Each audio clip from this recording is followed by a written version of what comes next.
Subscribe now and press the bell icon. Never miss an update. Welcome back ناظرین، ہمارے ساتھ ہیں معروف معیشتدان جناب ڈاکٹر حفیظ پاشا صاحب. Thank you very much for your time doctor صاحب. ڈاکٹر صاحب میں سوال کرتا ہوں، پھر میرے پینلسٹ بھی گفتگو میں شامل ہوں گے. حضور، بڑی ایک مشکل اکنامک انوائرمنٹ تو ہے ہی دنیا میں، ہماری تو پہلے دن سے ہے. اب ہم دیکھ رہے ہیں منی بجٹ لایا جا رہا ہے، شوکت ترین صاحب کہہ رہے ہیں، اور پھر سبسڈیز ود ڈرا کی جا رہی ہیں. پرائسز کا معاملہ آپ کے سامنے ہے، پیٹرول کا ایک ہڑتال بھی آ رہی ہے. یہ کیسی اکنامک آؤٹ لک آپ کو لگ رہی ہے؟ کوئی ہم اس سے نکل پائیں گے یا یہ ایک لانگ اکنامک ونٹر ہے؟ ڈاکٹر صاحب. بسم اللہ الرحمن الرحیم. مجھے افسوس سے کہنا پڑتا ہے کہ حالات جو کافی خراب ہو چکے تھے، خاص طور پہ کووڈ کے بعد، البتہ ہماری حکومت نے بڑی کوشش کی اور حالات کو سنبھالا. کچھ حد تک ہم نے پچھلے سال ریکوری بھی دیکھا، مگر اب جب کہ بین الاقوامی حالات میں تبدیلی آ رہی ہے اور وہاں ویکسینیشنز کا استعمال اتنا زیادہ ہو گیا ہے کہ حالات معمول تک پہنچ گئے ہیں اور قیمتوں میں بے پناہ اضافہ ہو رہا ہے. اب آپ یہ دیکھیے کہ تیل کی قیمت 40 سے بڑھ کر $80 فی بیرل تک پہنچ گئی. اس کے نتیجے میں ہمارے یہاں افراط زر میں اضافہ ہو رہا ہے، اور خاص طور پہ روپے کی جو گراوٹ ہے وہ پچھلے 3-4 مہینے سے کافی زیادہ ہو گئی تھی، اور اللہ کے فضل سے کچھ کم ہوئی. پچھلے 2-3 دن پھر سے گری ہے آج. مجھے افسوس سے کہنا پڑتا ہے کہ جو شرائط ہم نے مانے ہیں IMF کے پرائر ایکشنز جسے کہتے ہیں، وہ نہایت سخت ہیں.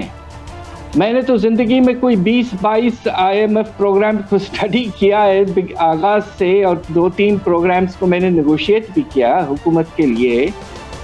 میرا اندازہ یہ ہے کہ یہ جو 6th ریویو ختم ہوا ہے اور جو پرائر ایکشنز مانگے گئے ہیں، وہ تاریخ میں پاکستان کے IMF پروگرامز کا سب سے سخت یہ ایک سلسلہ شروع ہونے والا ہے. بے شمار آپ کو ریفارمز اور پرائر ایکشنز کرنے، کچھ کا آپ نے خود ذکر بھی کیا ہے. خطرہ یہ ہے کہ افراط زر جو ہے وہ بہت تیزی سے بڑھے گا، اور دوسری طرف آپ کی جو شرح نمو ہے اس میں کمی آنا شروع ہو جائے گی، اور جو بے روزگاری میں کچھ کمی ہوئی تھی پچھلے سال، خدا نخواستہ اس میں اور اضافہ ہو سکتا ہے. تو مجھے افسوس سے کہنا پڑ رہا ہے کہ یہ بے پناہ سخت شرائط حکومت نے مان لیے ہیں. ہمارے دبنگ فائنانس منسٹر صاحب نے کہا تھا کہ میں کافی چیزیں نہیں کروں گا. 6 ہفتے نیگوسیشنز کے بعد تقریباً ہر چیز. بسم اللہ الرحمن الرحیم. ڈاکٹر صاحب، ایک تو یہ فرمائیں کہ IMF کی اتنی سخت شرائط کیوں مانی گئی؟ کیا اس کے بعد اور کوئی الٹرنیٹ تھا کہ نیگوسیشن میں کمی ہوئی؟ اور دوسرا، جو یہ مہنگائی کا طوفان آئے گا، جو کم آمدن والے ہیں ان کا آپ کیا فیوچر دیکھ رہے ہیں مستقبل میں؟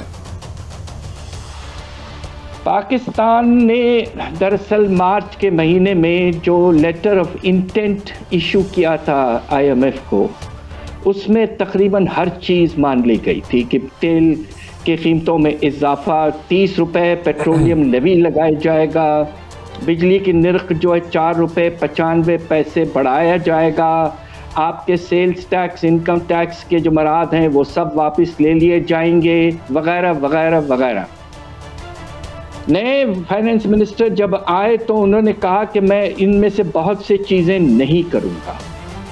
IMF نے پہلے ہی میٹنگ میں کہہ دیا کہ بھائی ہمارے آپ سے نیگوسیشن نہیں ہوتی، ہماری ایک ملک سے ہوتی ہے، اور اس ملک نے ہمیں خط دے دیا ہے لیٹر آف انٹینٹ، جس میں یہ سارے ریفارمز انہوں نے کہے ہیں ہم کریں گے، لہٰذا آپ کریں.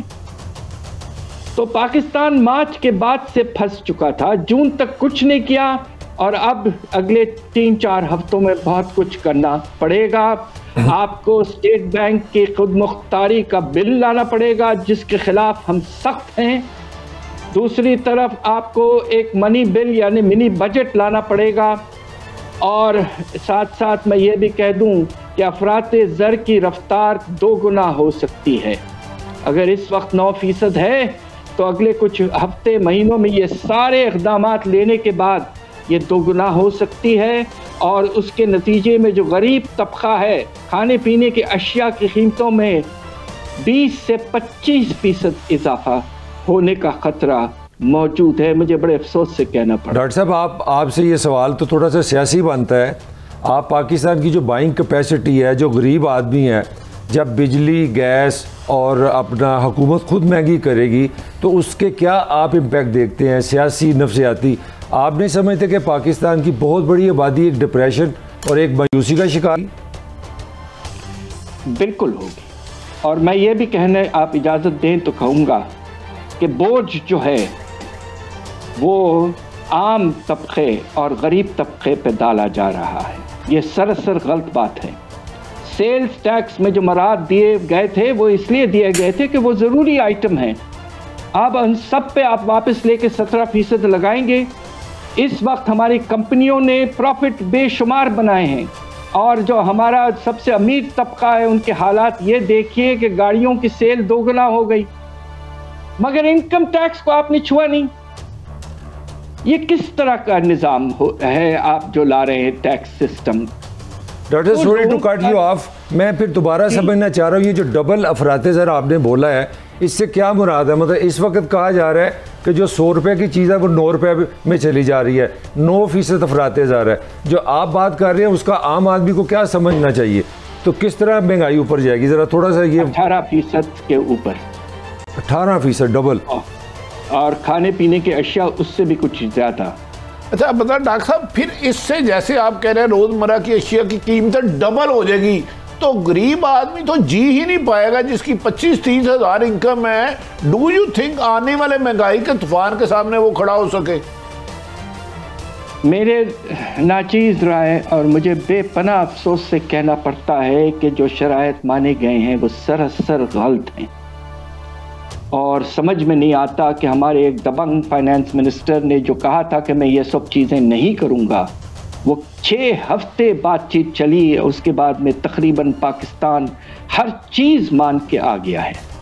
ڈاکٹر صاحب یہ آپ دیکھیں گے ہر بہت سخت ہنگامہ, یہ ایک آپ کے اسمبلی میں بھی ہنگامہ ہوگا اسٹیٹ بینک کے لیجسلیشن پر. کیا ہم اپنے اسٹیٹ بینک کو ایک کمپلیٹلی خود مختار ادارہ بنا دیں گے؟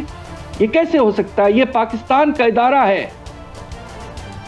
تو ڈاکٹر صاحب اس کا امپیکٹ کیا آئے گا اگر یہ خود مختار ہو جاتا ہے؟ ڈاکٹر صاحب sorry for the common man جو سن رہے ہیں آپ کو, ان کو سمجھانے کے لیے میں چاہ رہا ہوں کہ اگر خود مختار ہوتا ہے تو اسٹیٹ بینک پہ پاکستان کا یا ہماری ریاست کا کوئی کنٹرول نہیں رہے گا, اس کا یہ مطلب ہے؟ یہ بالکل مطلب ہے. اور آپ یہ سوچئے کہ آپ کا جو کوآرڈینیشن بورڈ تھا وہ ختم ہو رہا ہے, جو فائنینس کا ریپرزنٹیٹیو تھا بورڈ میں وہ ختم ہو رہا ہے. گورنر اسٹیٹ بینک کو نارمل اکاؤنٹیبلٹی پروسیس کے تھرو نہیں جانا ہے, صرف انہیں اب افراط زر پہ رجحان رکھنا ہے. غریب ملکوں میں 2 چیزیں ہوتی ہیں جو کرنا پڑتا ہے. آپ نے دیکھا کووڈ کے بعد میں اسٹیٹ بینک بڑے اچھے فائنینسنگ پیکیجز لایا جس سے حالات بہتر ہوئے.